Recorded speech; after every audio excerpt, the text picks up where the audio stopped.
Welcome to our channel, ladies and gentlemen.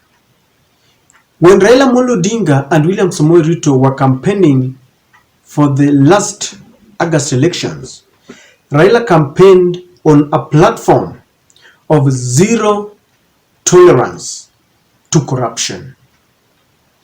William Samoei Ruto, on the other hand, campaigned on a platform of building an economy that would favor the hustlers. There was this joke that for the period that William Ruto campaigned to become the president of Kenya, he never talked about corruption. But I remember sometimes when he was questioned about this, the only thing he said about corruption was that corruption was being used to demonize those who were supporting him. And he promised that when he ascended to power, he would not use corruption to demonize state offices. But has he spoken about corruption since he took oath of office? And do you think he will succeed in his bid to fight corruption? If the move by the current JLAC, Justice and Legal Affairs Committee, is anything to go by, then we are legalizing corruption. There was a bill that had been presented that was seeking to tighten the nuts on those who have been accused of corrupt cases. And this bill was targeting state offices.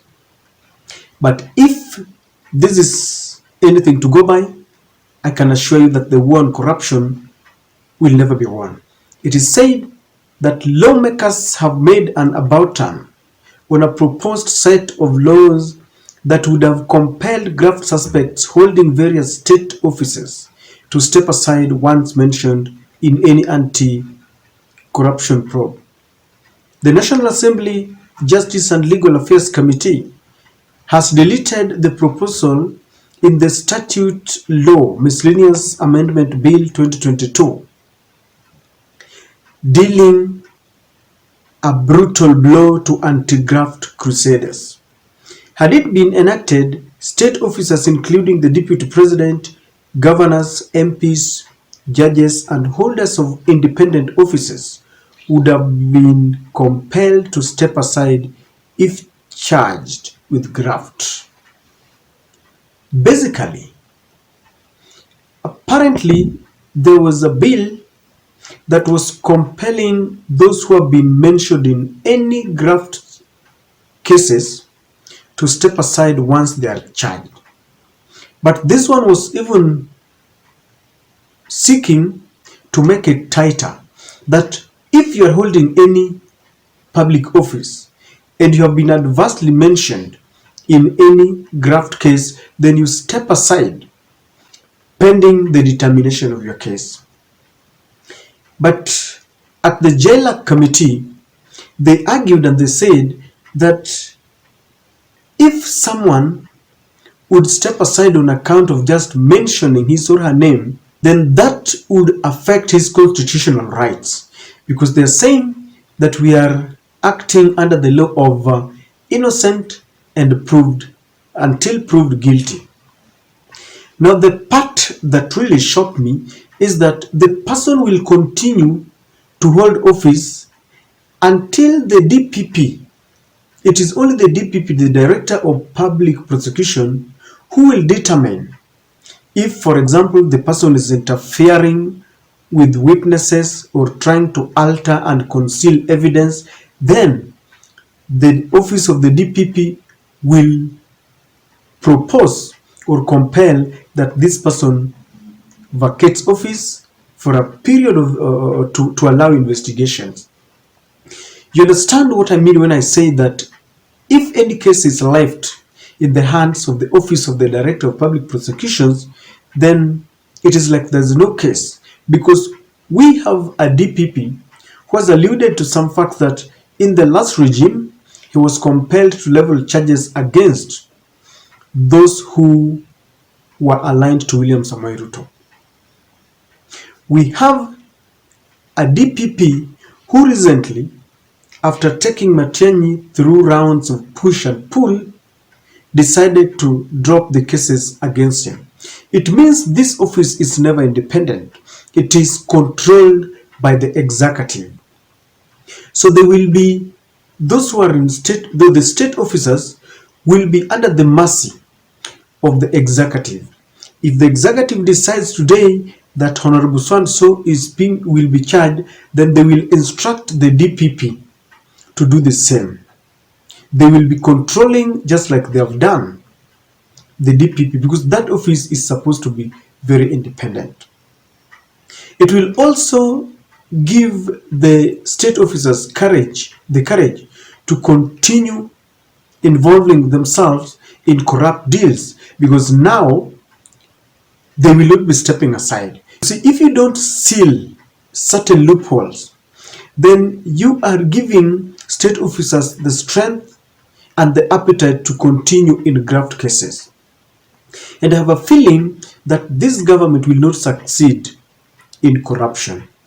Already, all the charges against people like the deputy president, people like the CSS Aisha Juma, have got their cases either withdrawn or dropped, and the DPP was claiming that there was a lack of evidence or that these charges were politically motivated.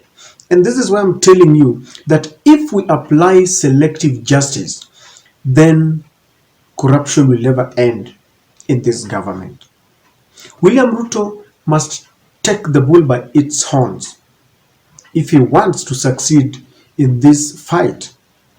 People have accused William Samoei Ruto as the man who is leading in corruption. And I remember when he was campaigning, people used to say that he's corrupt. But he said that these are political machinations from his opponents. For him to prove that indeed he is innocent, because I remember they mentioned things like Kimwarer Dam, and they were pointing fingers to the president. And of course, the president is immune to being charged when he is in office. But he needs to do just too much. He needs to convince and persuade Kenyans that he is leading the war against corruption from the top. Otherwise, if he relents, then you will see every other department, the police, civil servants, just engaging in corrupt deals. But I also want to say that he needs to ensure that he gives salaries in time. Because the moment you delay salaries, you will be putting the civil servants to test. They will start asking for kitu kidogo before they offer services. And departments that are underpaid, as he had promised, must be paid well, because if you don't pay, for example, the police, they will continue taking bribes. So William Ruto has the ball on his court, and he needs to do just enough.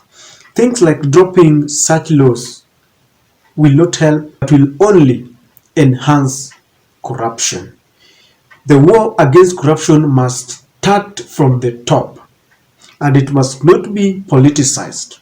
And we cannot have all the charges being dropped on account of being politically motivated. You cannot tell me that all the charges were politically motivated. Recently, there were mentions of senior members of the Kenya Kwanza team that were implicated in the stadia, the money that was meant to build the stadia.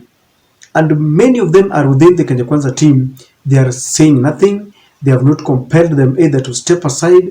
I know they are saying that they want to leave the independent institutions to take action. But these institutions are never independent.